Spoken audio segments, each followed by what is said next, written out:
Сайн мэцхан залуучуудаа шинэ 7 өдрийн мэндийг хүргэе. Та яг одоо Балиар өдөр подкастын Ocodi Audio Experience-ийг сонсох гэж байна. Энэ нэвтрүүлгээр би ихэвчлэн өөрийн хамтран ажилладаг олон улсын болон Монголын шилдэг стартапууд гарааны бизнесээс сурч харж буй зүйлээ хуваалцахаасаа гадна яг тэр гарааны бизнесийг үүсгэж буй онц бүрийн хүний хувьд хэрхэн тэд урт хугацаанд өндөр бүтэмжтэй байдаг, өөрийгөө байнгын хөгжүүлж, урагшлуулж байдаг тухай хуваалцах болно. Хэрвээ танд подкаст таалагдж байгаа бол мэдээч хэрэг найзуудтайгаа шеэр хийж мөн комент хэсэгт өөрийнхөө санал болон асуултуудыг тавиарай. Үүнээс гадна та мэдээч хэрэг намайг Twitter болон Instagram дээр Ocodi гэсэн хаягаар хайж харилцаж болно. Амжилт. 1-2-3. За сайн байцгаана уу, бүгдэнд нь энэ өдрийн мэндийг хүргье. За өнөөдрийн сэдв, сонгосон сэдв маань өчигдөр болсон үйл явдалтай холбоотой тэгээд бас л миний ярдгал олон сэдвүүдийн нэг нэг. Тэрний юу вэ гэхээр би ерөөсө 24 цаг 7 ажилдаг хүнээ гэсэн санаа байна. Гэхдээ би 24 цаг 7 ажиллахаасаа илүү би тэгвэл 24/7 юун дээр ажилт юм бэ гэдгийг ярилцах хэрэгтэй гэж бодсон юм аа. Тэгэхээр энэ нь явж айгүй чухал байна. Тэгээ ерөнхий сэдв маань ерөөсөө би 24 цаг 7 хоног ажилдаг хүн. Гэхдээ би 24/7 хоног ажиллаа хийдэг биш. Би 24 цаг 7 хоног юун дээр ажилдаг вэ гэхээр ерөөсөө өөр дээрээ л ажилдаг. Би зогсолтгүй өөрийгөө болгох, өөрийгөө хөгжүүлэх, өөрийгөө амраах, өөрийгөө боловсруулах, өөрийгөө тогтвортой байлгах, өөрийгөө бий болгох гэсэн зүйл дээр ажилдаг хүн. Бид нар entrepreneur хүн гээл, бизнес эхэлж байгаа хүн гээл, орчин үеийн залуучууд амжилтанд хүрэх гэж улаарч байгаа хүн болгон гээд ийм нэг нойргүй 24 цаг улаарч дайрдаг, шоуддаг, үхтлээ ажиллаад үхтлээ шоуддаг гэсэн сэтгхүүнээсээ салах хэрэгтэй л гэсэн сэдвэл байгаа. Тэгээд тэр ч утгаараа өндөр ярьж байна. Би 24 цаг ажилладаг хүн. Бүр яхахгүй. Гэхдээ би нөгөө та хэдийн бодож байгаа шиг өдөр шөнөгүй нөгөө ажиллаа хийдэг юм биш. Харин ч та хэд миний амьдралыг харах юм бол илүү ажиллаж байгаа цаг нь айгаа багч юм шиг маш олон салсан олон цагууд, харин тэрнийхээ голоор, тэрнийхээ дундуур ер нь миний 24/7 юун зарцуулагддаг юм бэ гэвэл ерөөсөл өөр дээрээ л ажилдаг хүн. Өөр дээрээ л 24 цаг 7. Тэрэнд бол харин ёстой надад алдах цаг байхгүй, алдах боломж байхгүй, алдах хүсэл эрмэлзэл алга. Яагаад гэвэл би урт хугацааны зорилго, урт хугацааны мөрөөдөл тэр болгондоо хүрэхин тулд өнөөдөр тэрэн дээрээ буюу өөр дээрээ ажиллах ёстойгоо хамгийн сайн ойлгож байгаамаа. Тэгэхээр би тэрийг хэлж байгаа шүү. Тэгээ сүүлийн үед яхахгүй бид нарын нэг зарим нэг асуудал нь алдаан ч юм уу, асуудал нь ч юм уу юу гэж боддог вэ гэхээр залуучууд өнөөгийн нийгэмд амжилттай болохын тулд үхтлээ ажиллах ёстой гэж. Үхтлээ ажиллана, угаалаг ажиллана энэ төр гэдэг дээр ерөөсөө тийм нэг ядартлаа ажиллана, сүнсээ зарж ажиллана, тэгээ амьдралгүй болтлоо ажиллана, балансаа алдтал ажиллана, эрүүл мэндгүй болтлоо ажиллана энэ төр гэдэг санааг л буруу шүү, биш шүү л гэж ерөнхийдөө хэлэх гээд байгаа гэдгийг ойлгож байгаа. За тэгээ өчигдөр тэгээ би бас тэрэн дотор та хэд нэг харах юм бол сэдвийг унших юм бол бас нэг би өөр дээр нэг ажиллаж байгаа 24 цаг 7 ажиллаж байгаа зүйл нь би яаж өнөөдөр илүү урт хугацаанд хэрэгтэй ёс зүйтэй зөв хүн болох вэ гэдэг дээр би байнга ажиллаж байгаа. Тэгээ зөв хүн болохын тулд, ёс зүйтэй хүн болохын тулд надад маш их дуршлаг, надад гүнзгий тийм дүрм журам, око гэж зөв хүн шүү гэдэг тийм нэг хүнийг бий болгох хөдөлмөр орж байгааг мэдэж байгаа болохоор бас тэр миний хувьд маш чухал 24 цаг 7 хоног ажиллах ёстой зүйл гэдгийг ойлгож байгаа. Тэгэхээр тэр айгүй чухал хэсэг. За тэгээ өчигдрийн сторигоо яриа л да. Өчигдөр би энд зарим нэгч мэддэг бол би Сингапуроос та бүгдээ холбогдож байна. Тэгээ Сингапурын squash league-д тоглодог хүн. 7 хоногтой нэг удаа аялаагүй үедээ хоттой байх үедээ тэмцээндээ оролцоо явна. Тэгээ өчигдөр нэг тэмцээнд оролцоо явж байхад би өөрөөсөө жоохон ах магадгүй нэг 50-тай ахтай таарсан. Тэгээд тэр хүнтэйгээ тоглолтоо эхэлсэн. Тэгээд тоглолтоо эхлэх явцад ерөөсөө юу илэрч гисэн мэ. Тэгээд та зарим нэг тийм нэг мэрэгжлийн биш арай нэг доогуур лигийн хүмүүс дотор нэг тийм анзаарагдсан мэдэх бах. Тэдний хувьд хожих маш их чухал болж хувирдаг. Тэгээ хожлынхаа төлөө тэд нар нэгсэндээ зориг тавьсан байгаа тэдний хувьд. Би ч гэсэн хожих хүсэлтэй байгаа. Гэхдээ өнөөдөр тэр хүмүүс зоригтой хүрэх замлаа яаж сонгож байгаа нь их сонирхолтой санагддаг. За нэг талаар тамирчин хүн гэдэг хүний хувьд болохоор бид нарын нэг хийх ёстой байдаг нь ерөөсөө өнөөдөр тэр тухайн тоглож байгаа спортоо 100% хичээгээд тэрнийхээ дагуу өөрийгөө бэлдээд тэгээд тэрэн дээрээ маш өндөр амжилттай одоо гүйцэтгэлийг хийх гэж оролддог. Бид нар бэлтгэлээ хийж явахдаа тэрнлүүгээл дайрч яадаг, тэрэндээ л өөрийгөө бэлдэж байдаг тийм үү. Тэгээд тэрнээсээ гадна бид нар яг жоохон тодорхой хэмжээнд ороод ирэхээр ихэнх спорт ерөөсөө сэтгэл зүйн спорт болж хувирдаг.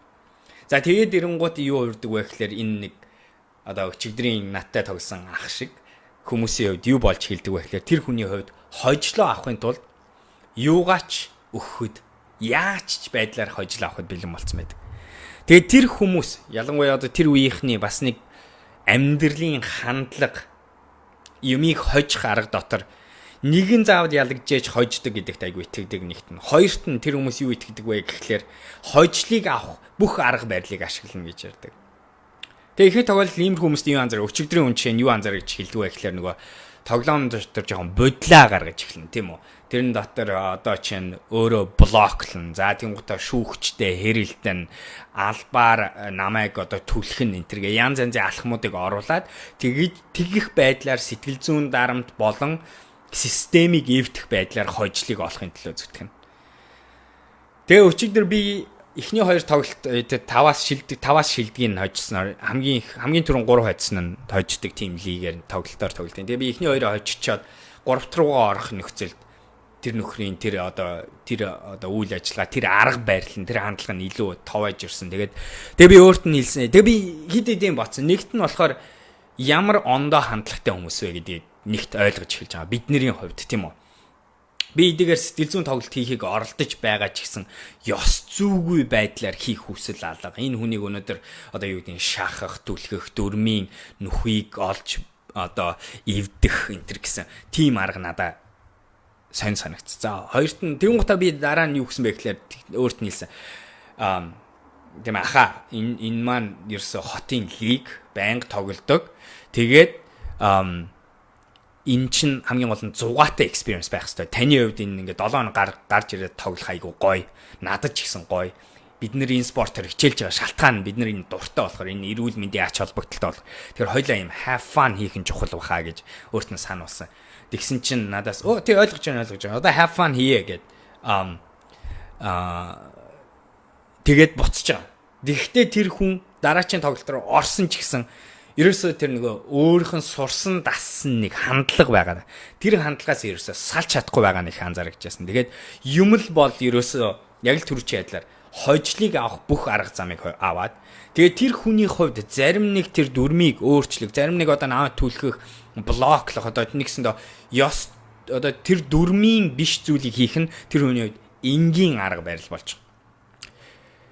Тэгээд би 3-4 тоглолтын дээр бол яг үнийг хэлээд уур хүрээд би сүүлдээ надаа тэр маань өөрөө маш зугаагүй болоод нэг тийм нэг бол гимтчгээд ч юм шиг нэг бол одоо ингээд эвгүй болох үед би ерөөсө тоглох хүсэлгүй болоод тэгээд өчигдрийн experience маань ямар ч байсан шал дими одоо ингээд 7 хоногийн хугацаа нэг ингэж хүлээж ирдэг спорт дээр ингэж стресслийг ямар хэрэг байна шал хэрэггүй стресс шүү дээ тийм ээ өөрөөсөө болоод хүн ингээд нэг хатаад тоглолтыг чи эвгүй болох гээд байгаа. Тэгээд би анзаархаа болоо хайсан. Тэгээ хайсан чинь өөрөө манай хүн тэр тэр гаргасан техник тэр нөгөө аргуудаас нь би бөмбөг хоол зохингууд нь албаар очиж авахгүй өөрийг нь хаяадсан. Тэгсэн чинь өөрөө алдаа гаргасаар агаад тэрэндээ өөрөө бүдрээд тэгээд надад хожигдсон. Тэгээд өөрөө хожигдчихгуудаа дараа нь бас яг буцаад аюу тийм сонин ааштай зугаагүй боллоо гэж хүүхчтэй очиж хэрэлдэж мэрэлдээд буу юм болсон. Тэгээ би зүгээр энэчнээс нэг ботсон зүйл нь өнөөдрийн бас нэг ярьж байгаа сэдвэн тэр ёс зүйтэй байхын төлөө би 24 цаг 7 ажилтгаа гэж явж байгаа. Тэгээ энэ дээр би нэг дээрүүд нэг ярьжсэн нэг сэдв байна.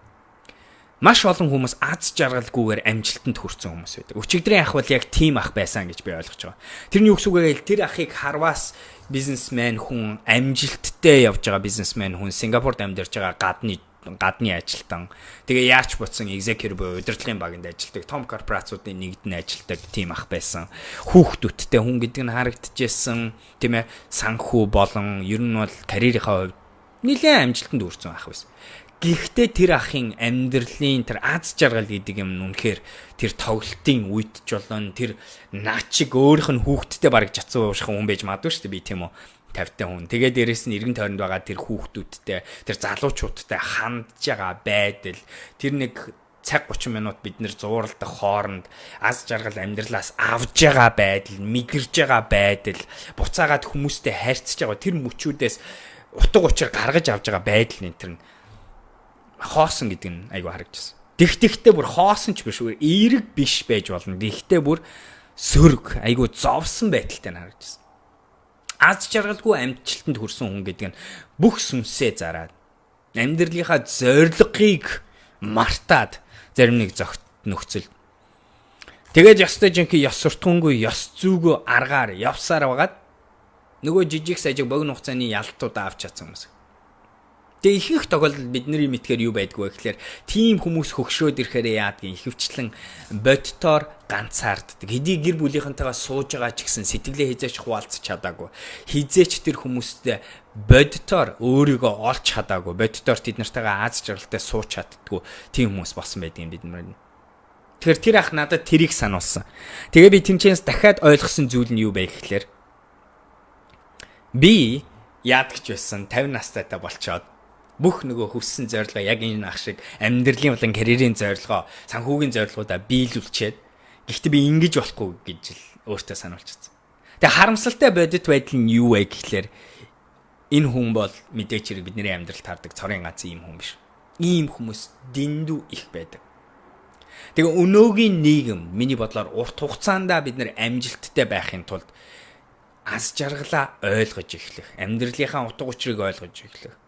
Зарим нэг зүйлээ яагаад хийж байгаагаа дахин санах.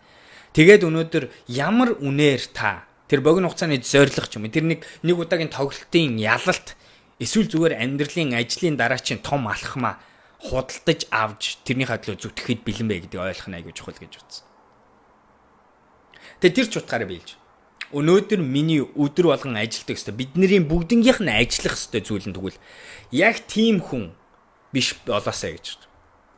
Яг бид нар дахин. Тэгээ тийм хүн биш болохын тулд харамсалтай нь бидний амьдралд дэндүү их тэгэх боломж сонголтууд өдөр болгон гарч ирдэг. Өдөр болгон сүнсээ зарах боломж, өдөр болгон нэг юмыг замд авчилж гараад буруу сонголтыг хийх, нэгийг алаад нөгөөдхөөр хожих. Нэг хүнийг заавал ялагдуулж байж өөрөө ялдаг. Тийм хандлагын сонголтууд бид нар өдөр болгон орж ирдэг. Тэгвэл дэх тоолнд бид нар өдөр болгон зөв сонголтыг хийгээд тэгээ аяанда бид нар нөгөө нуруу өөрөө босно тэгээд өөрөө хүн хатуужна гэдэгтэйгээ яг адилхан бид нар буцаад яг тийм хүн болохын төлөө 24 цаг 7 ажиллах ёстой гэдгийг хэлж байгаа. За тэгээд 24 цаг 7 ажиллах ёстой гэдэг дээр би юу ярьж байна вэ? Эхлээд ерөөсө хамгийн эхлээд зогсолтгүй би 24 цаг 7 өөрийгөө яаж сайжруулах уу гэдэг тухайл би санаа зовж байгаа. Тэгээс би тэр нэг компани яаж амжилтанд хүрэх вэ гэдэг дээр би 24 цаг 7 бодохгүй.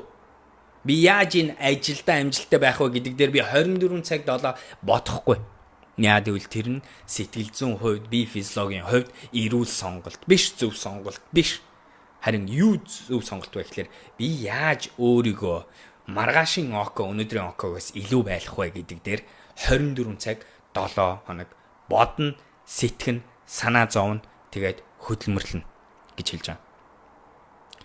Энэ маань юу вэ гэхээр би өглөө босоод хийж байгаа хамгийн ихний сонголт. Тэрний дараачийн араас хийж байгаа сонголт. Тэрний араас хийж байгаа сонголт. Жишээ нь өглөө босоо би та хэлдэг. Эхний 40 минутаас 1 цагийн хугацаанд social media юм уу, телевизэрийг битгий хараа гэж ярьдаг. Энэ хугацаанд аль болохоор өөртөөгөө цаг өнгөрөө. Өөрийнхөө ганцаараа хийх ёстой зүйлүүдээ хий. Эсвэл эргэн тойрондоо байгаа хайртай хүмүүсээ утга учиртай харилцаа холбоонд тэр цагаа хөрөнгө оруул. Тэд нартайгаа хамт цагаа өнгөрүүлээд өдрөө зөвөр ихэл. Зөв өнцгөөс нь ихэл. Сэтгэл зүйн зөв байршлаасаа бий бол. Хорт програмчлалаас хол байгаад эерэг байдлаар юмыг эхлэж. Тэрийг л хэлж. 24/7 би өөрийгөө яаж илүү сайн байлгах уу, илүү эрүүл байлгах уу, илүү зөв байлгах уу гэдэг дээр ажиллана гэсэн санаа гарч ирж. Instagram дээр 5 дахь өдөр болгон би асуулт авдаг. Асуултан дээр давтагдсан байдлаар 7 хоног болгон ирдэг асуултууд нь яг энэ байдаг. Би яаж өнөөдөр ядраад байна? Энчнээсээс сэрэх үү? Би яаж дараа нь юу ихэ мэдж байгаа ч гэсэн нэг л хийж өгөхгүй байх юм. Яаж эхлэх вэ гэж байна. Яаж би өнөөдөр энэ хүсэж байгаа зүйлээ биелүүлэх вэ гэсэн асуулт орж. Тэгээ хариулт нь би дандаа хэлдэг. Хизээч нэг юм уу хоёрхон ид шидийн ч юм уу том амар юм нэг хөлсмөс гарч байгаа л ингээл ингэж байгаа тийм нэг бэлчдэг нэг удаагийн шалгалт ч юм уу, нэг удаагийн сонголт ч юм уу, нэг удаагийн хийх зүйл байдгүй. Юу байдаг вэ гэхлээр 1000 2000 ширхэг өдөр болгон цаг болгон 24 цагийн турш 7 хоногийн турш насаар жилийн 54 7 хоногийн турш хийдэг жижигхэн сонголтууд хөдөлмөрүүд байдаг. Би энэ лайвыг 89 дахь удаага хийж байна. Нийт энэ 89 лайвыг хийхэд бол би 2 жилийн хугацаа зарцуулсан. 2 дахь жил одоо дуусаа бараг 3 дахь жил нь эхэлж байгаа байх гэж ойлгож байна. 7 хоногны 3 дахь өдөр болгон, хоногийн 3 дахь өдөр болгон би энэ сонголтыг хийж байгаа. Би энэ хөдөлмөрийн хуримтлалыг бий болгож байна.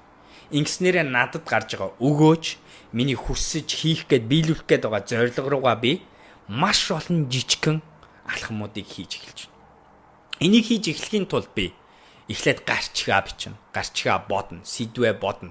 Өнөөдөр сонсогчтой, өнөөдөр үзэж байгаа хүмүүстэй юу хуваалцвал миний нөгөө зорилго руу илүү ойртох вэ? Тэднэрт хэрхэн тус болох вэ энэ гэсэн зүйл бодогддог ба.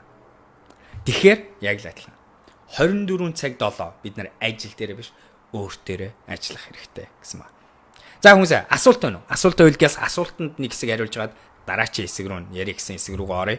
Өнөөдрийн сэдв таалагдж байгаа байх гэж найж байна. Яа тэгэхээр би нэг бодож олсон зүйл нь яг л нөгөө хүмүүсийн надаас дандаа асуудаг асуулт болохоор би энийг өнөөдөр сонгож бодсон байгаа шүү. Alright. Facebook дээр коммент хэсэг дээр нь асуултуудаа бичнэ guys. Янз бүрийн асуултуудыг асууж болно. Өнөөдрийн сэдвтэ 24 цаг 7 ажилдаг. Хадаа өнөөдөр өчигдөр өлөө уржигдөр маш их гоё Twitter дээр нэг айгуутан дайм болсон байгаа.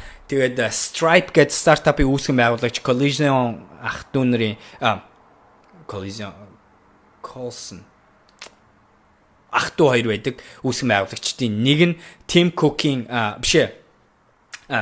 нэг нь юу гэж бичсэн бэ гэхлээр манай компани өдөөгийн төвшөнд хүрэхэд бол маш олон хүн нойргүй хоолгүй хонж байж өдөржин шүнжээж ажиллаж гарсан гэж байгаа. Тэгээ та Apple-ийн WWDC-г бас үтсэн байх. Тэрэн дээр Tim Cook тайзан дээр бас тэгсэн байгаа. Өнөөдрийн энэ бараануудыг танилцуулахын маш олон хүн ингээд завгүй өдөр шөнөгүй ажиллаж байж би болгосон гэж хэлсэн байгаа. Тэгсэн яг тэгж хэлснийх нь араас нь хүмүүс ямар дайм болж хэлсэн бэ гэхлээр олон хүмүүс байгууллагатаа анханаас нь ийм соёлыг бий болгож хүмүүсийг нойр хоолгүй ажилуулдаг ийм соёлыг бий болгоно гэдэг нь ямар хортой бэ гэдэг ийм яриа үсээд тэгээ тэрний араас Silicon Valley-ийн хүмүүс ингээд дайм болсон байгаа. Тэгэхээр яг тэрнтэй адилхан өнөөдөр бид нар entrepreneurship ч гэж ярина уу, startup ч гэж ярина уу, ер нь хүн амьдралдаа нэг том зорилгыг үүсгийа гэж байгаа бол бид нар үнэхээр нойр хоолгүй 7 хоногийн 24 цаг хөдөлмөрлөх нь зөв юм уу гэсэн асуулт руу би хатгаж үзэж байна өнөөдөр.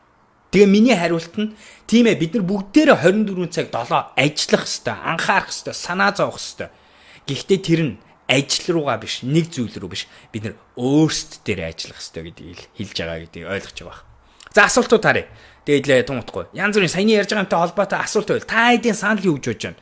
Үгүй ээ, око бид нар өөрсдөө ажиллах ёстой. Үгүй тийм байхгүй энэ төр гэж ярьж байгаа хүмүүс байл. Яг тэр Twitter дээрх дайн шиг идлээ юм болж болно.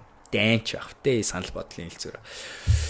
За өдрийн мэнд Gamad lifestyle blogger part-timer ажиллах боломж байгаа юу? Байлгүй яах вэ? Золж аргалын хута M space буюу Central Tower-ын 13 давхурд очиод Gamma багийнхантай очиж уулзаж танилцаж болно.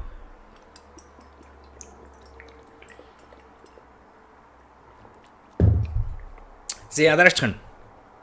Instagram дээр хүмүүс байна уу гэдэг вэ? Instagram ажиллахгүй байна уу? Instagram дээр хүмүүс байгаа бол коммент дээр бичээрэй. Байхгүй бол окей. Дараагийн асуулт. Сайн байна уу? Банк сонсдог шүү. Хэрэгтэй зөвлөгөөнүүд чинь шууд хэрэгжүүлдэг бас бүр дүн нь маш богино хугацаанд гардаг шүү. Баярлалаа гэж байна. Супер. Мөнх баясгалаа. Тэгвэл болж байна. Ерөнхий юм яриад ахын оронд ганц хоёр бодит хэрэгжүүлж болохыг зүйлийг ярьж байна тийм ээ. Номин номи өөрийгөө өөрчлөх ёстойгоо мэдээд байгаа хэрнээ нэг л болж өгөхгүй байвал яах ёстой вэ? Энэ талаар зөвлөгөө өгөөч гэж байна. Яг өнөөдрийн сэдвийг л хар номин номи. 24 цаг 7 хоног наадах руугаа оролт, наадах руугаа зүтг. Яг наатаха хамгийн жижиг хэсэгт. За одоо номи хоёлаа бүр яг айгу тодорхой яри. Жишээ нь чи өөрийгөө өөрчлөх ёстойгоо мэдж байгаа. Яг юун дээр өөрчлөх хэрэгтэй вэ? Тэргээ бичтэй. Тэгээ хоёлаа тэрний дараачийн хэсэг рүү н орж үзье. Өөрийгөө өөрчлөх ёстойгоо мэдээд байгаа хэрнээ гэж байна. Юуг нь өөрчлөх хэрэгтэйгээ мэдээд байгаа. Тэргээ бичтэй доор хэсэгт нь. За тэгээ үргэлжлүүлээд номи подкаст дандаа сонсдог байлаа. Лайв үзсэн чинь гой байна шүү. Таалагдж байвал ингээд дараад өгөөрэй гэдэг шууд бодогдоод байна штэ гинэ. За. За дараачих нь мөнх баяслан подкаст сонсдог бол дээр асуусан асуултыг чинь хариулт маш олон байгаа да уулна гинэ. За тийм. Гэхдээ би энэ дээр яг номингийн хэдлээ кейс руу яг орох гээд үзье тийм ээ. Яг юун дээр өөрийгөө өөрчлөх ёстой гэж байна. Манай Instagram үзэж байгаа хүмүүс бас асуулт байвал коммент хэсэгт нь бичээд байгаарай. За дараачих нь гана ярих гэж байгаа зүйлд нь садаа болчихгүй гэд бодж итэл дуусчдаг. Танаас тэгдэг үү гинэ. Асуултуудаа комментсэд нь биччих. Тэгээ ямар ч хэсэ биччихвэл ядаж би хариулах магадлал байгаа шүү дээ, тийм. Үгүй бол тэгээ 5 дахь өдөр Instagram дээр OKD гэдэг дээр би 5 дахь өдөр асуулцах боломжийг бий болгодог байгаа шүү дээ. Лайв хадгалаарай, дандаа хадгалдаг шүү дээ, тийм ээ. За дараачих нь гигэ ганц зэрэг хитрхи олон зүйлд анхаарч ажиллахаар бүтээмж багасна гэдэг. Гэхдээ олон зүйлд анхаарахаас өөр аргагүй тохиолдолд ямар шугам барьж явбал зүгээр бэ гэж бодож байна гэж байна. За амар гоё асуулт байна. Тэгээ энэ дээр хариулт нь энэ байд юм. Бид нар ерөөсөө яаж бодсон өдөрт хүн маш амжилттайгаар дээтэл нь 2-3 зүйлийг л хийж чаддаг юм. Бидний сэтгэл байна штэ. Хүний сэтгэл гэдэг зүйл чинь өнөөдрийгөө бардам гэж тооцохын тулд нэг хийх юм шаарддаггүй юм. Өнөөдрийгөө амжилттай гэж бодохын тулд. Тэгээ тэрэнд нь ихэвчлэн юу ордог вэ гэхлээр нэг ганцхан зүйлийг л үнэхээр амжилттай хийчихвэл бид нар өөрсдөө их амжилт тэр өдөртөө бид нар сэтгэл хангалуун болж чаддаг, маш их серотонин ялгардаг, тэгэхэд ингээд happy болж өнгөдөг юм ба. Тэгээ бодит байдлын төрүүч хэлж байгаагаар тоон 2-3 зүйл байдаг. Тэгэхээр нэгт энэ үнэнтэй эвлэрэх ёстой гэж хэлмээр байна гигэ ганц зэрэг. Хичнээн хичээсэн ч та маш амжилттайгаар өдөрт зөвхөн 2-3 зүйлийг хийж чаддаг. Тэгэхээр хитрхи олон зүйлийг хийх ёстой хийвэл дэмийг дэмэж जैन гэхдээ хийхээс өөр аргагүй. Хийхээс өөр аргагүй байгаа бол эхлээд та дэрэмб үүсгэж сурах хэрэгтэй. Амьдрал хийх ёстой зүйлүүдэд жагсааж сурах хэрэгтэй. Аль нь тэр өнөөдрийн 2-3 зүйлийн нэг юм бэ? Тэр 2-3 гол зүйл нь аль нь юм бэ гэдгийг таньж сурах хэрэгтэй. Тэгээд эхлээд хамгийн түрүүн энергитэй, тэнхээтэй, сэтгэл зүйн тэр сонголтын тэнхээч байхгүй болохоос өмнө би чинь ядархаасаа өмнө аденасин гэдэг зүйл чинь нойр хурж эхлэхээс өмнө тийм үү? Кофеныхоо 2-3 дахь руу орохоос өмнө үдээс хойш болохоос өмнө тэр үндсэн гол зүйлүүдээ хийгээд. Тэгээд нэг юм хэлж байна. Хэрвээ та тэрийг амжилттай хийгээд дуусгачвал та өөрөө цаанаасаа илүү эрч хүч тэнхээтэй болоод бүтээмжтэй гэдэг мэдрэмж чи гарч ирнэ. Тэгээд угаасаа та бүтээмжээрээ ч гэсэн та шал өөр төвшөнд хүрч байна. Тэгсний дараа үнэхээр цаг байгаа бол дараачийн юмрууд руу орж болно. Тэгэхээр эхлээд нэг бодох хэрэгтэй зүйлд нь энэ байна гэж. Хоёр дахь нь олон зүйлийг хийх гэж байгаа бол та тэр олон зүйлийг маш өндөр зохион байгуулалтанд орж сурах хэрэгтэй. Тэгээ би энэ дээр олон ярьдаг. Календар ашиглалтын аргуудыг ярьдаг. Жижиг зүйл болгоны календар дээр оруул. Тэгж байж та маш олон зүйлийг алдахгүйгээр хийж, мартахгүйгээр ард нь гардаг. Амар энгийн жишээ, айгу гоё жишээ юу байсан бэ гэхээр та мэдж байгаа бол хэрвээ та одоо эмч хүнтэй уулзах юм бол ялангуяа одоо төрөгний эмч юм уу, ерөнхий эмчтэй уулзахад яадгүй гэхээр янз бүрийн асуудал болчоод орох юм бол тэр хүмүүс танаас ийм олон тестүүдийг авдаг байгаа. Тэр чинь эмнэлгийн хувьд нэлээд бас сонирхолтой түүх байдаг. Урд нь эмчнэр яаж яасан бэ гэхээр хүнээс ийм олон зүйлийг дуршиж үзэж байж онцлогоо гаргах ёстой гэдгийг мэддэг байдаг мөртлөө дэндүү олон зүйл байдаг болохоор мартах магадлал айгүйх байдаг байсан. Тэгээд зарим эмчнэр нь зарим нэг зүйлийг мартснаасаа болоод онцлогоо буруу гаргах, алдаа гаргах энэ төр гэдэг зүйл байсан бол тухайн үед нэг эмч юу яасан бэ гэхээр үгүй зүгээр хэлээ энийг нэг өдөр болгон ихэвчлэн ихэнх хүнээс яг адилхан нэг 25 юм авдаг юм чи тэр 25 ядаж жагсаалтаа гаргачвал яасан бэ гэдэг алхмыг хийжсэн. Тэгээд тэрнээс хойш одоо яадаг болсон гэхээр эмчнэр зарим нэгэн толгоондоо энийг цээжилдэг болсон. Тэгвэл ийм жагсаалт ерөөсө хардаг болсон. Тэгэхээр маш олон зүйлтэй хийж явах нөхцөл хүн гэдэг амтаа угаасаа цээжилгүй тэр дарааллыг мартна. Тэр олон зүйлийг мартдаг учраас зохион байгуулалтанд орох нь ямар чухал байдیں۔ Тэгснээс хойш тэр эмч нарын тэр нөгөө одоо муу онцлогоо болон буцаад өвчтөнд гарч буй одоо аваар ослын тоон хэрэг багассан тухай зүгээр л нэг лист гэдэг зүйлийг ашигласнаас болж өөрчилсөн тухай айгуу гой түүх байдаг. Тэгээд яг тэрнтэй адилхан гига ганц зур юу гэж хэлэх гээд юм гэхээр зохион байгуулалтанд оруулж хэл. Тэгээд жижиг юмыг ч гэсэн тоож анхаарч гарч эхэлнэ. Тэгж байж нөгөө төрүүчийн юмтай яг адилхан. Ихэнх тохиолдолд хүн өдрийг амжилттай болохын тулд том юм ерөөсөө байдгүй. Дандаа жижигхэн, гэхдээ хамгийн гол нь чухал жижигхэн зүйлүүд л байдаг юм тийм ээ. За дараагийн асуулт. Хаш гэрэл хашаа. Юу вэ? Хаяоко яаж ингэж байнга өөртөө итгэлтэй байна уу гэж. Өөртөө итгэлтэй байхын нөгөө энэ нэр by the way дандаа ирдэг fuck you око дээр ордог ирдэг дандаа асуултуудын нэг штэ. Надаас дандаа асуудаг асуултын нэг. Би яаж өөртөө итгэлтэй байх вэ гэдэг. Тэгээд миний ойлгож авсан сурсан хариулт нь юу байдаг вэ гэхлээр хүн ямар нөхцөлд өөртөө итгэлтэй байдаг юм бэ гэхлээр хийж чаддаг зүйлдээ л өөртөө итгэлтэй байдаг. Тэгэнгүүт асуултанд тэр яаж тэгвэл өөртөө итгэлтэй байгаа. Тэр өөртөө итгэлтэй байгаа зүйлдээ сайжирчих юм бол бид нар өөртөө итгэлтэй байж чадна гэсэн үг. Causality буюу нөлөөний юм эффект байна шүү дээ тийм үү. Тэгэхээр юу гэж хэлэх гээд байна. Тэнгууд бид нар гинт өөртөө итгэлтэй болж чадна гэж байхгүй магадлалын удаа юу вэ? Тэгвэл яадаг ч тэр өөртөө итгэлтэй байхын тулд нэг юм сайн болох хэрэгтэй бол тэр юмд нь сайн болох тал руу харин бид нар хөдөлмөрлж болно. Тэгээд энд юмд яаж сайжирдаг юм? Давтна, хөдөлмөр, хуримтлал, сурна тэгж байгаа сайжирцдаг. Тэгээд нэг гоё юм нь юу вэ гэхээр хүн баг юунд ч хинч сайн байж болдог. Тэгээд нэг ингээ сайжраад ирэхээр яадаг юм? Дугуй унаад ирэнгууд эсвэл жанглиортож эхлэнгууд ингээ дөрвөн бөмбөгийг эхлээд ингээ шидэж чадахгүй байжгаад давтаад ирэнгууд өшөөгөө шидэж чаддаг болоо заримдаа бас нүдэн хийж мийж болоод хүн яадаг чаддаг болох тусмаа хүн яадаг өөртөө итгэлтэй болдог. Өөртөө итгэлтэй болохоор хүн яадаг өшөө сайжрах, өөрийгөө өшөө шахах, өшөө тэрэн дээр мундаг болох тал дээр гаж байна. Гэхдээ аль нэг нөхцөлд нь яаж бодсон та өөрийнхөө сурсан даснаасаа нэг гарсан эвгүй сонголтыг хийх ёстой. Тэгэл тэрийг ээж юм л. Гэхдээ тэр хийх нь тэр шууд өөртөө итгэлтэй болно гэдэг өнцгөөс нь арга биш. Тэр өөртөө итгэлтэй болмоор байгаа юм дээр сайжирна гэсэн өнцгөөс нь тэрийг сурна гэсэн өнцгөөс нь харуул магадлалаар амархан толгоон дээр багтж байна. Тэгээ бид нар энийг хийх одоо өөртөө итгэлтэй болохын хамгийн зөв ихний алхмуудын нэг нь баг гэж бодож байна. Тэгэл би бас л тийм л багт те бодвол бэнг тэгсээр агаал. Тэгэл тэрэн дээрээ сайжирсаар агаал. Тэгэл хүчгүй мэн гайгүй би энэ гайгүй байж матгүй мэн гэл сайртай сайн байж сайжраал. Тэгэл өөрт итгэлтэй болол. Тэгэл залхуурлаа яаж давах вэ?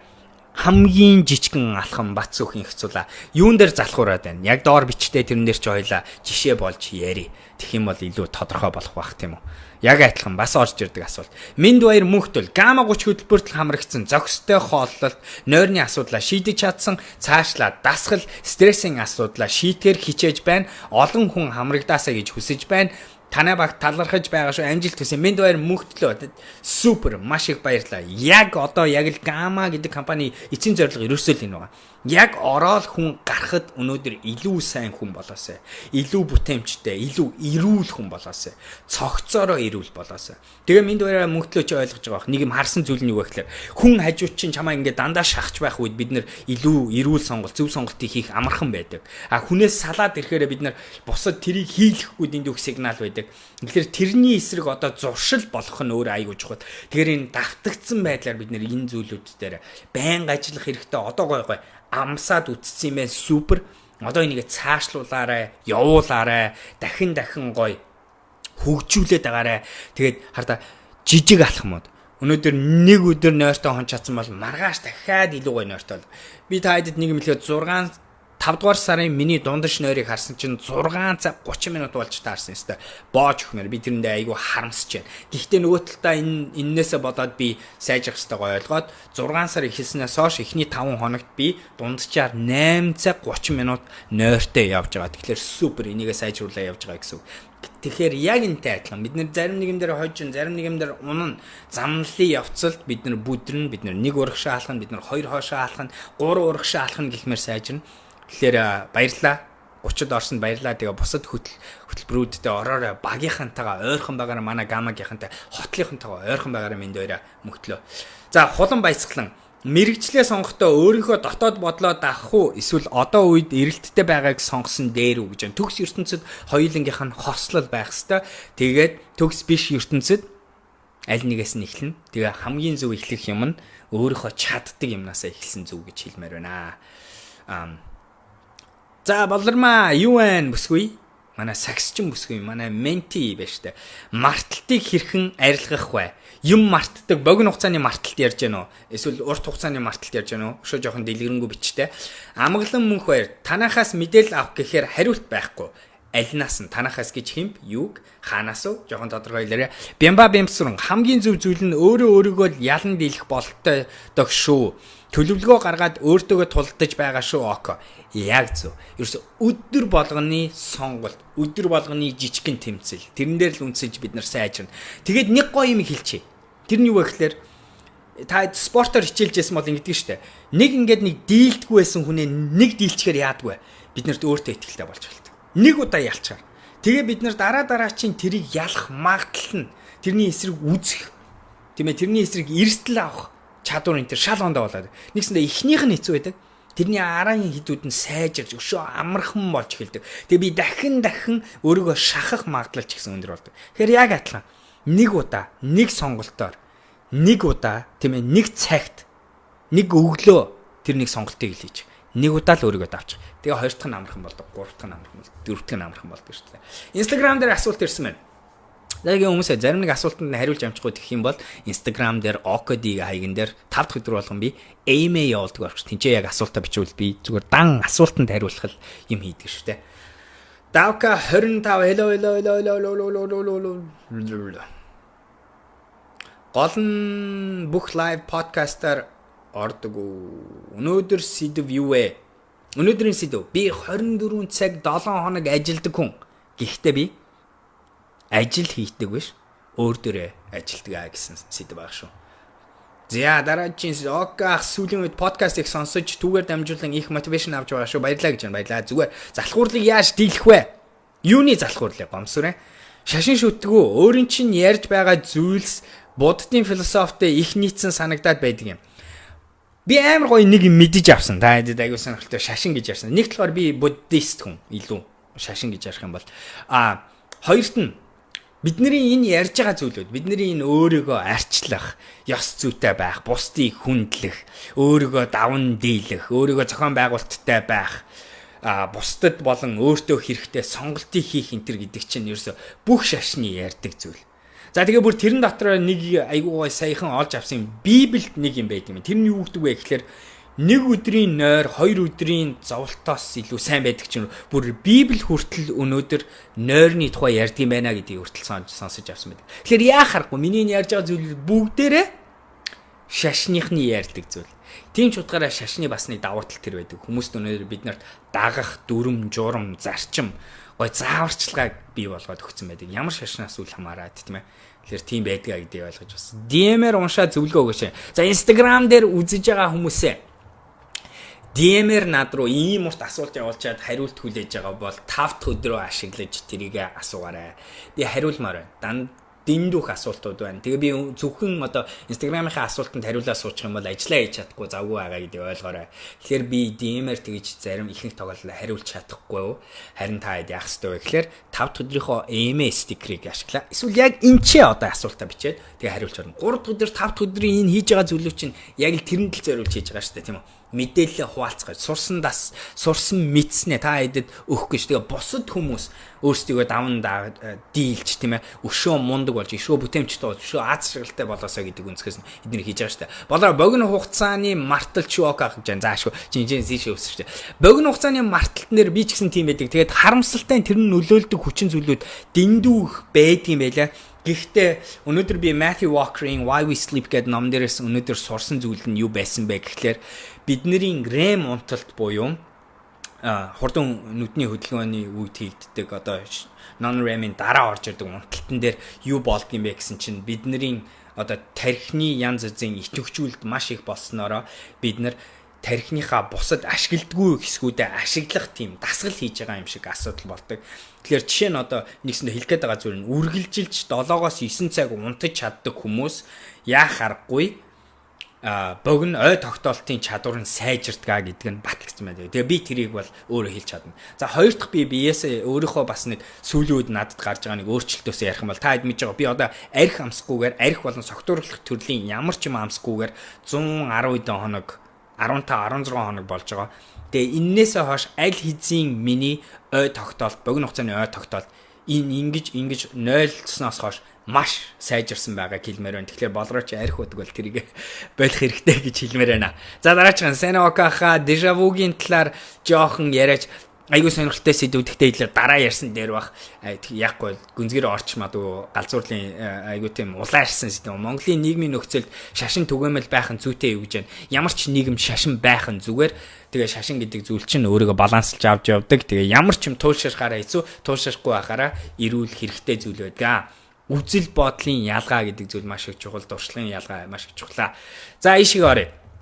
Энэ зун Монголд хамгийн зөв зүйл нь өөрөөгөө ялан дийлэг төлөвлөгөө гаргаад өөртөө тулдаж байгаа шүү. Окей. Энэ зун Монголд лекц уулзалт зохион дараа 7 хоногийн 3 дахь өдөр би Монгол явж байгаа. Тэгээ тэр өдрийн 6 сарын 13-ны за тэгээ Instagram дээр яг энийг асуужсэн 6 сарын 13-ны 6 цаг 30 минутаас M Space дээр би балер өдргээд дараачихаа сургалтыг хийж байгаа. Энэ удаа Монголд очихдоо би 3 хоног явж байгаа болохоор олон сургалт хийхгүй, олон уулзалтуудыг зохион байгуулахгүй, ганцхан олон нийт рүү чиглэсэн яриа сургалтыг зохион байгуулна. Гамагийнхаа доор бид нэр хийж байгаа. Тэгээ тэр нь балер өдргийг 13-нд 4 дахь удаагийн ивэнтээ зохион байгуулж байгаа шүү. 13-нд энэ зов. Тэрнээс хойш би 8 сар хүртэл Монголд сургалт янз бүрийн юм зохион байгуулна гэсэн төлөвлөгөө одоогоор байхгүй байгаа. Гэхдээ 8 сард балер өдргийг бас нөгөө Солонгост хийнэ гэсэн төлөвлөгөөтэй ажиллаж байгаа. 13-нд балер өдрөг болох гэж байгаа шүү. Yes. Тэгээ балер өдрөг ивент маань M Space дээр болно. Gamma page дээр орох юм бол Instagram дээр асуудаг хүмүүс ивентийн мэдээлэл хаанаас авах вэ? Билет хаанаас авах вэ? Gamma page руу орж мэдээллийг аваарай. За өөр асуулт байна уу? Эхлээд энд яригдж байгаа шиг суур болох ёс зүйн сурвал ямар өчнөө олон жил хүмүүсийг хошигруулж эрүүл мэнд цаг хугацаа хүч хөдөлмөр гэр бүл анхаарал төвлөрөл стрессийг нь компанид зориулж үн хөрөнгөт нь хоосон хөгжлөд гаргадаг чинь яаж байгаа. Заавал энэ ч за хойдон хэд хүмүүсийн хоорондын юмнууд болж байгаа шүү. Би энэ дэр ажиллах хүмүүс нэг цаг тулдаг болвол бүтээмжид бодит үр дүн гарах болов. Тэгээд бас бүтээмжийг нь сайжруулахын тулд хүмүүсийг 18 цагаас биш 17 цагаас нь таардаг болгосон дээр юм гэж. За энэ дэр нэг яг энэ нэг цаг унтуулах гэдэг дээр нэг юм хэлээ.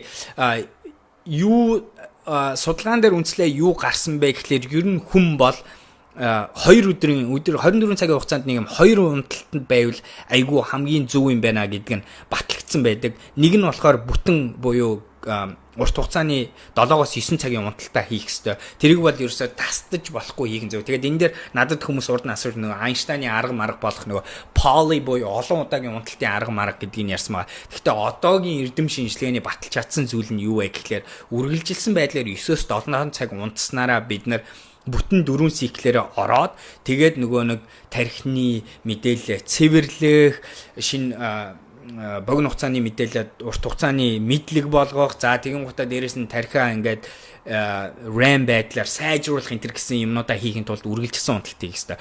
Тэрнээсээ гадна харин үдээс хойш дундуур бид нэг ойролцоогоор 40 минутаас бага хэмжээний нэг удаагийн унталтыг хийх нь их зөв юм байна гэсэн байгаа. Тэгээд мэдээч хэрэг харамсалтай өнөөгийн нийгэмд тэрийг хийх хэцүү, нэгт нь орчин, хоёрт нь бидний өөрсдийн зуршил энэ төр гэдэг зүйлсээ тэр хэрвээ тэрийг хэрэгжүүлж чадах юм бол бүр яах аргагүй даваа талтай гэдэг нь эрдэм шинжилгээгээр сүүлийн үед батлагдсан байгаа. Тэгээд ер нь хүний надаас дандаа асуудаг хэдэн удаа унтвал зүгээр юм бэ гэвэл 2 удаа унтвал зүгээр. Бүтэн унталт тэгээд нэг жижиг nap.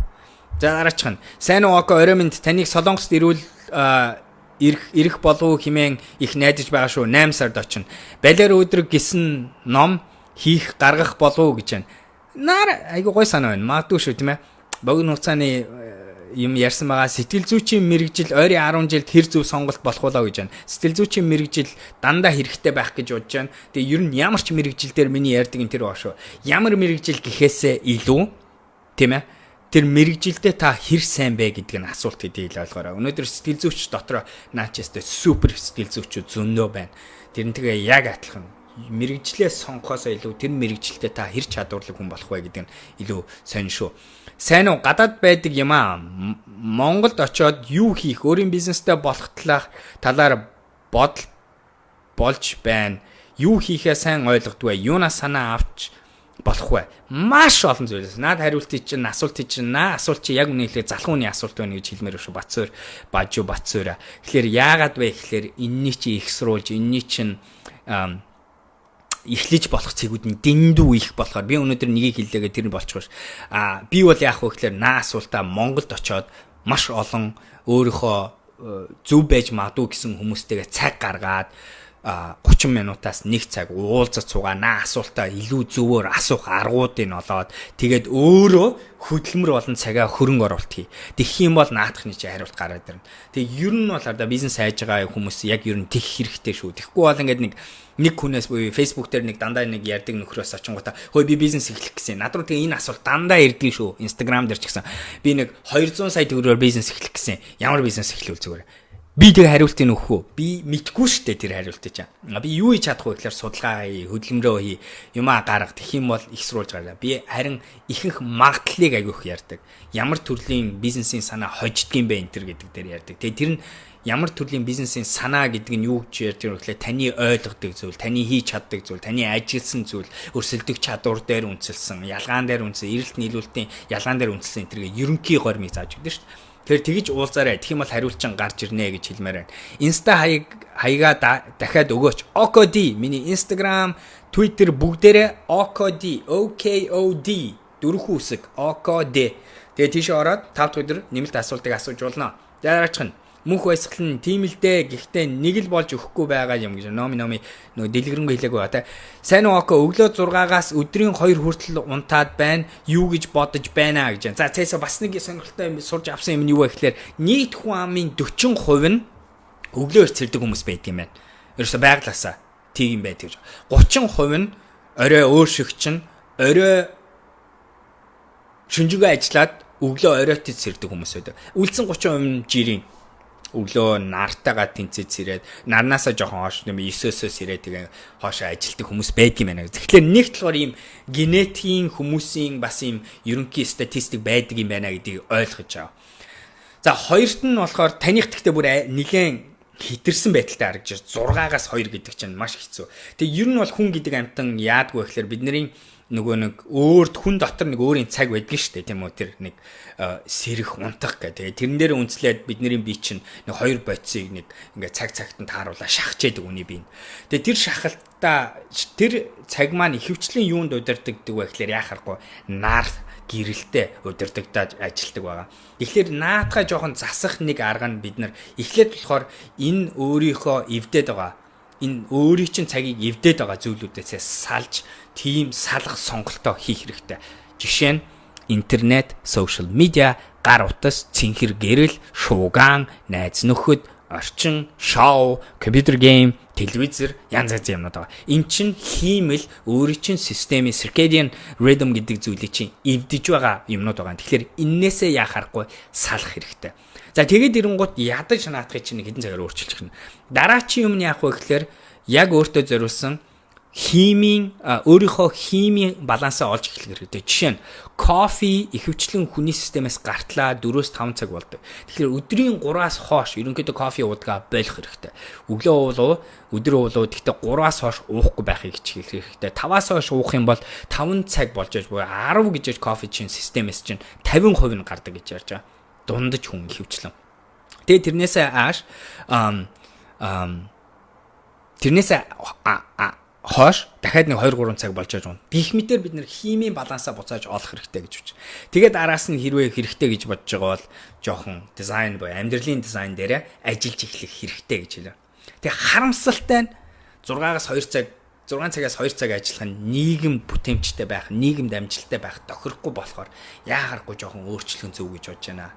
Инхзээ 7-9 цагийн хооронд нойронд эхлэх сэрэх цаг нь хизээ байвал зүгээр вэ гэж саяныхыг хэлж эхлэх боллоо. Баяраа Болдбаатар нэмэх баяр нэргүй лайв болон бусад видеонуудыг нь үзээрэй их хэрэгтэй. За баярлалаа. Хамгийн түрүүнд надад нөлөөлж сайхан мэдээлэл өгдөг Окод маш их баярлж байгаа шүү. За баярлалаа. Баяртай. Зүгээр мэдэхгүй юм аа. Би бодохдоо чи өөрчлөгдөхдөө хэрэг цаг зарцуулж байгаагаас хамаархал байхтаа сайн яг энэ community чинь үүсэн хоорондоо ярилцаад манай энэ ч үргэлжлүүлж яриад байгаараа тэр нэг топ бид OKD-гийн нэг пэйж байгаа тийм ээ групп байгаа. Тэрэн дээр яг нэг ийм яриаг өрнүүлээсэй гэж хүсээд бид нэр үүсгэсэн байгаа шүү дээ тийм ээ.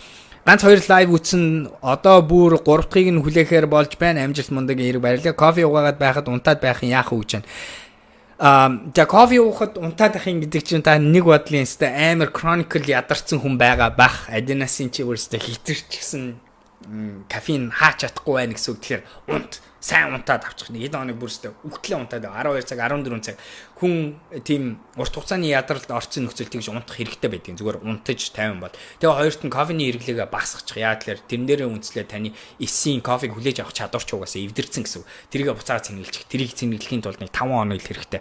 Нэг ойролцоогоор. Тэгээд гिचх юм бол буцаад хэрэглээд гайг болж эхэлнэ гэж хэлмээр байна. За цаг 6 цаг 21 минут болж байна. Буцаад би сэдв рүүгээ ороо 9 минут нэг чалчичаад өнөөдрийнхээ лайвыг дуусгая. Өнөөдрийн лайвын сэдв би 24 цаг 7 хоног ажилтдаг хүн. Гэхдээ би ажил дээр эдрийг зарцуулдаг биш, нэг төсөл рүү улаарч тайрдаг биш, би үхтлээ ажилтдаг хүн биш. Би юун дээрээ ажилтдаг вэ гэхлээр би өөр дээр ажилтдаг. Өнөөдөр энэ ч хүмүүсийн асууж байгаа бүх асуултын хариултыг ярьж байна. Бид нар 24 цаг 7 хоног юун дээр анхаарах ёстой вэ? Яаж өөрийгөө эрүүл байлгах вэ? Яаж өөрийгөө амжилттай байл? Яаж өөрийгөө амраах вэ? Яаж өөрийгөө энэ биднэрт олгогдсон энэ төгс дизайн болох энэ тарих энэ би гэдэг зүйлийг хэрхэн зөв ашиглах уу гэдэг дээр ажиллах ёстой. Яагаад гэвэл хариулт нь харамсалтай нэг юм уу хоёр ич хэдийн зүйл байдгүй. Хамгийн гол нь өдөр болгон 24 цагийн турш хийх ёстой сонголт жижигхэн алхмууд байдаг. 24 цаг 7 хоног анхаарах ёстой зүйл байдаг. Нэг удаа зөв сонголт хийлээгээд бид нэр зуршлаа тийм болгочдөг биш.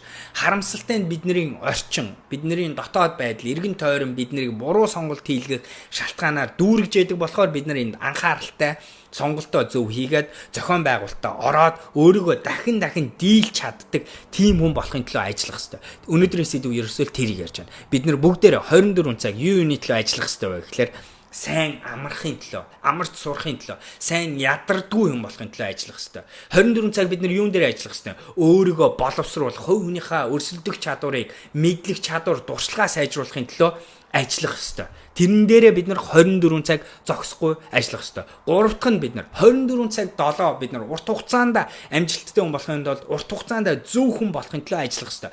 Ёс зүйтэй байх, ёс суртахуунтай байх, аз жаргалтай байх, өөрийгөө ойлгох, өөрийнхөө хувьд үндсэн зарчим чинь юу юм бэ энэ төр гэдгийг олохын тулд бид нар 24 цаг 7 хоног ажиллах хэрэгтэй. Тэгэхээр эдгээр зүйлүүдээр бид нар 24 цаг 7 хоног ажиллах хэрэгтэй болохоос ш улаараад нэг зүйл рүү үхтлээ, ядраад, унтлаа, энергигүй болтлоо, өвдөлтлөө ажиллах ёсгүй л гэсэн санааг ярьж байгаа шүү.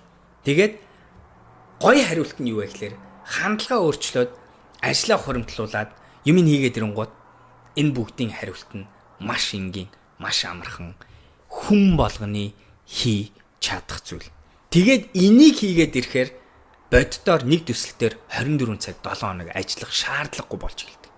Бид нэр эрүүл болоод ирэхээр, бид нар аз жаргалтай болоод ирэхээр тэрийгээ дагаад бидний бүтээмж 100%, 200%, 300% өсч чаддаг.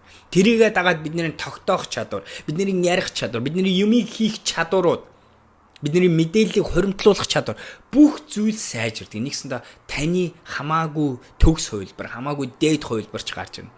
Та зүгээр төсөөлтөө нэг юмыг асууя та хэдээс. Энэ жил эхэлснээс хойш 6 сар 5 хоног өнгөрч байна. 6 сар 5 хоногийн хугацаанд энд байгаа хүмүүс хэдэн удаа өвдсөн бэ? Энэ асуултын хариултыг өгдөрөө бодоорой. Тэр өвдөлт гэдэг чинь буцаад таны ажил хөдөлмөрлөлт шууд ямар нөлөө гаргасан бэ? Тэрийг бодоорой. Тэгвэл бид нар 24 цаг 7 хоног өвдөхгүй байх дээр зүгээр ажилтаа таа. Яаж энэ биеигээ эрүүл байлгах уу гэдэг дээр 24 цаг 7 хоног л ажиллаж байгаа. Тэгээд та ирэх 6 сар буюу 2019 он дуусгаас өмнө үлдэж буй тэр 6 сард өвдөхгүй байхын төлөө дайраад. Энэ чинь нөгөө буцаагаад нөгөө зориг гаргах. Энэ чинь юун дээр анхаарах. Тэгээ та өвдөхгүй ядаж байх юм бол та ямар их илүү бүтээмжтэй байна. Ямар их эрүүл соргог сэтгэж чадах боломжтой байна гэж. Ямар та багаар ядардаг хүн болох вэ энэ гэдэг зүйлийг бодоорой. Та өнөөдөр илүүдэл жингээ бодоорой. Харамсалтай боловч бодит үнэн. Энийг үзэж байгаа маш олон хүмүүс илүүдэл жинтэй байгаа. Тэр илүүдэл жингээ басгах ёстой бүгдээ мэдсээр үжиж 24 цаг 7 хоног тэрнийхээ төлөө санаа зовдөг. Гэтэл өнөөдөр тэр байхгүй болчвол таны амьдрал ямар ондоо болох вэ? Таны хүсэл мөрөөдөл амьдралдаа тавьсан зорилгодоо ойртох магадлал чинь хэр ондоо болох вэ? Бүгдээрээ бодоорой. Тэгээ яг л тэрийг л хийж чадах юм бол бид нар өнөөдөр амьдрал энэ хүсэж байгаа тэр 24 цаг 7 хоног нэг юм нийтлээ үхтлээ зүтгэх ёстой юм чинь шал өөр байдлаар аз жаргалтайгаар амжилттай болох боломж чи бий болно гэдгийг санаа. Okay guys. За өнөөдрийн сэдв тэр байлаа. Би 24 цаг 7 хоног ажилладаг хүн. Гэхдээ та хэдийн бодож байгаа зүйл дээр биш. Хүмүүсийн ярьдаг зүйл дээр биш. Өөр дээрээ гэсэн сэдв байлаа. Таалагдсан байх гэж найдаж байна. Нэг ч гэсэн зүйлийг бодуулсан байх. Нэг ч гэсэн зүйлийг сануулсан байх. Нэг ч гэсэн хатгалтыг хийсэн байх. Магадгүй ганц хоёр шинэ зүйлийг сонссон байх гэж найдаж байна. Лайвууд таалагдсан бол Instagram дээр share, Facebook дээр бас шеэрлээд лайкуудаа дараад, комент хэсэгт нь бичээд, санал бодлоо хуваалцаад, өнөөдрийн сэдв яг юу гэж бодов тэр комент хэсэгт нь бичээрэй. Тэгээд бүгдээрээ дараачийн асуулт хариулт нь энэ 5 дахь өдөр миний Instagram дээр OKD хаягаар орж байгаа. Та подкастуудыг SoundCloud дээр Boo Podcast гэж хайх юм бол олон тэнцээ зөвхөн миний подкаст орж нэг сувган дээр одоо бид нар 3 гой подкаст явуулж байгаа. Бүгдийг сонсох боломжтой бол манай Boo Podcast-ын орвас цог явж байгаа. За тэгэн гутаа Instagram дээр 5 дахь өдөр би Ask Me Anything sticker тавиад бусад асуултанд хариулаагүй зарим нэг асуултанд хариулна. Тэгэхээр Instagram дээр OKD гэж ороод хараарай. За тэгээ шеэрлээрээ бүгдээрээ таадаас буцаага гуйж байгаа зүйл нь энэ байна. Ингээд лайвд око 89 ингээд дуусгая. 7 хоног ирч хүчтэй. Энэ үлдсэн 24 цагуудыг энэ 7 хоногийн үлдсэн 24 цагуудыг өөртөө 100% хөрөнгө оруулаарай. Өөр дээр ажиллаарай. Тэрнийг миний сэлвдээр нэг дурдсан байгаа зүйлүүдтэй ингэж байгаа бүр дайраад ажиллаад тэрлүү энерги, тэрлүү стрессээ зарцуулаарай гэж үсэ. Баярлаа. За сайхан амарцгаарай. Баяр та guys.